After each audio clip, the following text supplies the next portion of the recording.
देश की सच्चाई सच छुपने नहीं देंगे। Islamophobia has reached a saturation point अब इसकी इतनी हद हो चुकी है कि even if the least we can do is have a discussion। अगर हम वो भी नहीं कर सकते तो हमारा ज़मीन मरा हुआ है, हमारे so called allies का ज़मीन मरा हुआ है, their conscience is dead।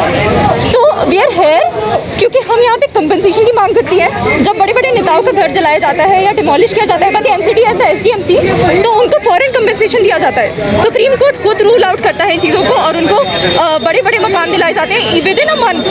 आप किस कंपनसेशन की बात कर रहे हैं? हम उस कंपनसेशन की बात कि बिना नोटिस के, it is mandatory to give out a notice, बिना प्रायर नोटिस के एलिजेड राइटर्स के घर को गिराना, that is not at all legal and the term that is given illegal to them it's very wrong. उसको हम उसको टर्म को अगर हम डिकोड करें तो बार बार Islamophobia comes up.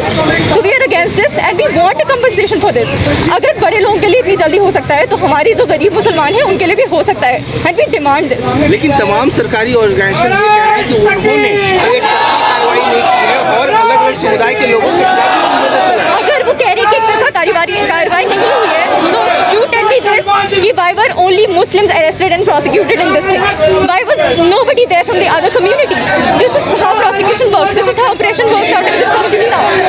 This has reached a saturation point of Islamophobia. इसकी कोई अब आगे हद नहीं है। रोज हम सुबह उठ के सोचते हैं कि okay something better is going to happen, but something or the other happens and we are not able to sleep at night. As a student from a Muslim minority institution, I am not able to sleep at night. I have really bad mental health issues because of this thing. हम अपने लोगों को बचाएं, कब तक बचाएं और हम कितनों का घर बनवाएं जिनके टूट जाते हैं। Why is it our responsibility to do that? Why is it not the responsibility of the Supreme Court that can take so much cognizance? And why is it not the responsibility of the government that can take up this issue and do something about it? Opposition कहाँ खड़ा है इन सबको लेकर? कहाँ देखती है उनकी भूमिका? I see that they are covering up their faces with this idea कि ठीक है हम मुसलमानों के साथ हैं, हम सेक्युलर हैं, just like Arvind Kejriwal who is the head of the Delhi, उनके चीफ उनके जो मेयर है बीजेपी के आम आदमी पार्टी के ही Atishi also they back the statement कि राइटर्स ने चीज़ें की थी और उनके खिलाफ कार्रवाई हुई है। हमारा सवाल I stand against this opposition वाला टर्म है कि वहाँ पर कुछ हिंदू समुदाय के लोगों का भी दुकानें और वो डिमोलिश किया गया है। See, this thing happens or the other whenever there are riots. But किनके लीगली घर तोड़े गए, किनके साथ नहीं दिया गया, किनको मीडिया के तहत उनको स्लैंडर किया गया, ये चीज़ें जाहिर है और ये दिखती आ रही हैं। वहाँ पर कुछ रेडियो के शॉप भी थी, वो हिंदू के थे, उन पर भी बुलडोजर चलाया, तो आप एक तरफा क्यों बोल रहे हैं? नहीं, मैं एक तरफा नहीं बोल रही। जो कार्रवाई हुई है वो एक तरफा हुई है, जो कार्रवाई हुई है वो एक तरफा हुई है, उनका साथ नहीं दिया गया। क्या नाम है आपका? ईमान। जिस मस्जिद के बाहर दंगे भड़के थे उस मस्जिद की गेट को गिरा दिया गया, जबकि लोगों का कहना है कि स्टे ऑर्डर इससे पहले आ चुके थे। Sorry, can you repeat that? Stay orders पहले आ चुके थे और उसके बाद जानबूझकर जो मस्जिद, ऐसा लोगों का कहना है कि जानबूझ के मस्जिद के आगे जो चौबूतरा था उसको गिराया गया और गेट को गिराया गया। Absolutely. Also, when this thing happened, there were threatens. The people were threatening कि यहाँ पे saffron flags लगाए जाएंगे. And this thing happened all in the multiple states during the Ram Navami period. And we could see this proper proof over this thing. And international media has covered it really well. And I would go ahead with this evidence as well कि उनका जान के threaten करके उसके बाद उनका government के साथ सपोर्ट करके इसको सिस्टमैटिकली तोड़ा गया है। This thing has been done systematically. ये इसके बाद states, I would call जो this बयान आते हैं बीजेपी नेताओं के कि वो घुसपैठी हैं, उन्हें समर्थन मिल रहा है और बड़े बड़े वकील उनके लिए केस लड़ रहे हैं, उनके बारे में क्या कहेंगे? This is all blunder. This is all blunder. इनको बातें हमेशा से बनती आ रही हैं. People have been saying that we are secular and we stand with the people of India who are Muslims and we do not slander them for their identity. But this thing continues to happen. We are seeing again and कोई ऐसा एक दिन चाहता है जहाँ पे कोई Islamophobic add नहीं होता है. International media is saying कि this country is a threat to Muslims, forest minorities. Why is it that हमारा मीडिया ऐसा कुछ नहीं बोलता है? Why is it that they do not cover it the way that they do? लेकिन कहीं ना कहीं हम देख रहे हैं जिस प्रकार से जो समाज का जो ताना बाना खराब किया जा रहा है, लोकतांत्रिक मूल्यों का जिस प्रकार से हनन किया जा रहा है, ये अपने आप में बेहद आश्चर्यजनक है। और आप ये देखिए कि देश की बड़ी बड़ी यूनिवर्सिटी, जामिया मिलिया इस्लामिया और तमाम JNU से लेकर के अब इन यूनिवर्सिटी में अब बहस इस बात को लेकर के होगी कि कौन क्या खाएगा क्या नहीं खाएगा, बुलडोजर को लेकर के। ये अपने आप में एक बहुत बड़ी शर्मनाक बातें हैं। बहस होनी चाहिए हमारी GDP पे, इकोनॉमी पे, हमारी ग्रोथ रेट पे, लेकिन बहस को किस तरीके से मोड़ा जा रहा है, ये प्री प्लान्ड है, सुनियोजित तरीके से किस प्रकार से बांटा जा रहा है, जो आपसी जो गंगा जमुना तहजीब है उसको किस प्रकार से धूमिल किया जा रहा है, हमारा विरोध इसी के लिए। हम शांति और अमन चाहते हैं। आम आदमी पार्टी के तमाम नेता ये कह रहे हैं जो ये रोहिंग्या मुसलमान है उनको बीजेपी ने बसाया है, तो क्या अब जो बंगाली भाषी लोग हैं वो तो उनके लिए खतरा है, जहाँ पे रहेंगे वो बसे रहेंगे। नहीं, बीजेपी ने कहाँ पे ये बसाया उसका पूरा ब्यौरा दे।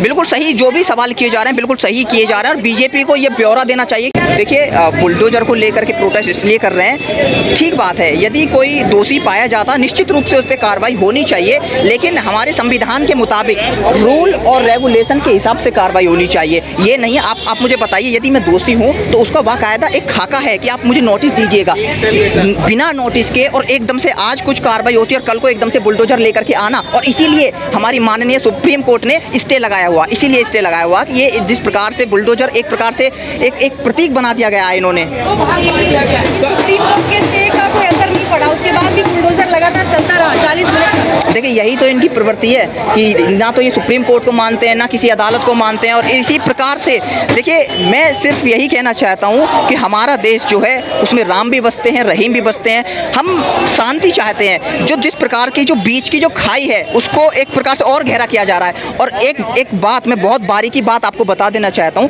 कि जो नेता ये कह रहे हैं कि ये एक विशेष समुदाय को टारगेट किया जा रहा है, दरअसल वो ही कहीं ना कहीं गलत कह रहे हैं, क्योंकि एक विशेष समुदाय को टारगेट करना, जो दूसरा समुदाय वो खुद एक बीच में खाई पैदा हो जाएगा कि साहब मेरे लिए मुझे टारगेट किया जा रहा, उनको टारगेट क्यों नहीं किया जा रहा, उन पर कार्रवाई क्यों नहीं हो रही है। तो ये कहीं ना कहीं जो आपसी बेमनस्य है और भी पैदा होगा। इसीलिए मैं कहता हूँ कि ये सवाल ये है कि किसी विशेष समुदाय पर ही कार्रवाई क्यों हो रही है, सवाल ये है। आकाश शर्मा नाम है मेरा। किसकी?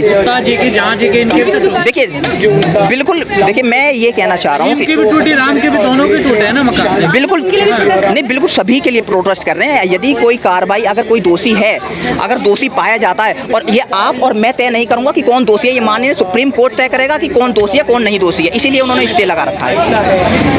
सुप्रीम कोर्ट की भी नहीं मानी, सुप्रीम कोर्ट की भूमिका को कहाँ देख रहे हैं इस वक्त? हाँ, मैंने वही तो कहा कि इनकी प्रवृत्ति कुछ इस प्रकार की है, इनकी जो पॉलिसीज हैं वो ये किसी को नहीं मानते, ना ये सुप्रीम कोर्ट को मानते हैं, ना ये हाई कोर्ट को मानते हैं, ये अपनी मनमानी करते हैं। और अगर ये मानते, और कहीं ना कहीं जो प्रशासन है वो भी एक प्रकार से मुझे बहुत ही हीला हलाई करता हुआ नजर आ रहा है। क्योंकि एक बात बताइए, आप मीडिया से हैं कि किसी भी रैली में, कोई भी अगर रैली हमारी आयोजित होती है, उसका जो आयोजक होता है वह कायदा उसमें तमंचे और इस प्रकार के तलवार ये दिखाना और दूसरों को उन्हीं के सामने, प्रशासन के सामने चिढ़ाना, तो ये तो बिल्कुल गलत है, ये तो ऐसा नहीं होना चाहिए। बीजेपी का ये कहना है कि कल जो वहाँ पे देखिए, बदले की भावना तो मैं नहीं कहूँगा इसको, लेकिन मैं सिर्फ यही कहना चाहता हूँ कि हम अमन चैन इस देश में बना रहे। और सबसे बड़ी बात यह है कि बड़ी बड़ी यूनिवर्सिटी, जामिया, JNU और DU, इनमें बहस जो है अब बुलडोजर को लेकर के, कौन क्या खाएगा, क्या पहनेगा, उसको लेकर के बहस नहीं होनी चाहिए। ये अपने आप में बहुत शर्मसार है। इससे अंतर्राष्ट्रीय छवि, जो मानव अधिकार का जो हनन है, इससे अंतर्राष्ट्रीय छवि भी हमारी धूमिल होती है। बहस होनी चाहिए GDP पर, बहस होनी चाहिए इकोनॉमी पर, बहस होनी चाहिए हमारे ग्रोथ रेट पर, उस पर बहस नहीं हो रही है। बाकायदा पूरे प्लान के साथ इसको बहस को मोड़ करके और बुलडोजर और राम और हनुमान को मीडिया की भूमिका मानते हैं। बिल्कुल, देखिए मीडिया की कहीं ना कहीं, अगर मीडिया की इसमें भूमिका है, और मीडिया किस प्रकार से, मीडिया को आना चाहिए, लोगों के साथ आना चाहिए, सही को सही दिखाना चाहिए। मीडिया का काम ही है सत्ता के प्रतिपक्ष होकर सरकार से सवाल करना, लेकिन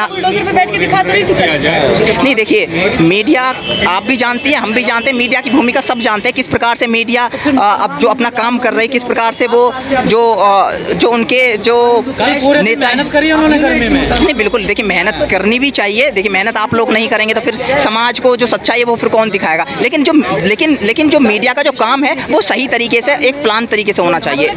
एक तरफा मीडिया का काम नहीं होना चाहिए। सिर्फ मैं ये कह रहा हूँ,